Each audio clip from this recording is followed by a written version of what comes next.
as a hunter, as somebody who participates in the outdoors, guns are obviously a big part of that discussion. It's always been confusing to me why guns weren't a more normalized conversation, or why they were such a politically loaded, controversial, shout at each other kind of thing. And it's doubly confusing when you consider that, every type and every walk of life in America owns guns. There's 190 million gun owners in America. You'd think with something so normal, we could just have a normal discussion about it.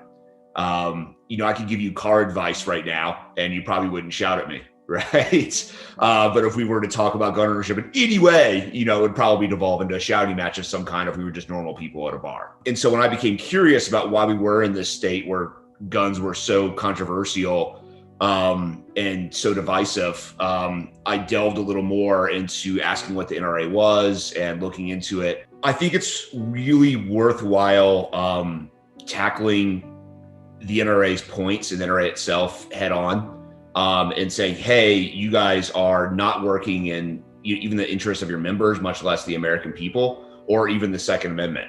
You guys are probably the biggest threat to the Second Amendment that exists. If we can get people to acknowledge that, if we can get people to separate the NRA from the Second Amendment, if we can get people to separate gun ownership from their identity, we can then come back to the middle, and hopefully say, hey, we agree on X, Y, and Z. So why can't we also agree that children shouldn't die in schools?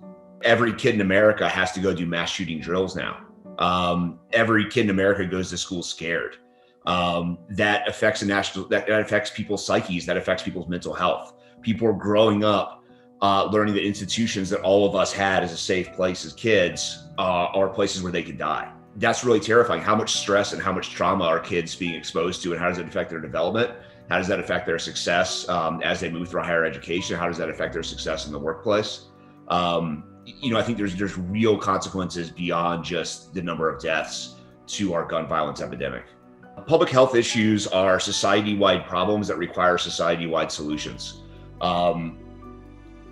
We have this black cloud overhanging American culture of gun violence, and it's not a problem we can't solve. It's not a problem we can't solve if we all work together. It seems like the kind of thing that we should all be able to unite on, and choose to work together on. Hopefully all Americans can agree that kids shouldn't die, and especially that kids shouldn't die in schools. Guns are normal, and normal people own guns. It's so often the conversation is co-opted by the far right and co-opted by extremists. The vast majority of, Americans own guns, and the vast majority of gun owners, something like 87% in polling, support gun control. So if we get rid of those extremist voices, we can come up with a solution. We can come up with a middle ground that works for everybody.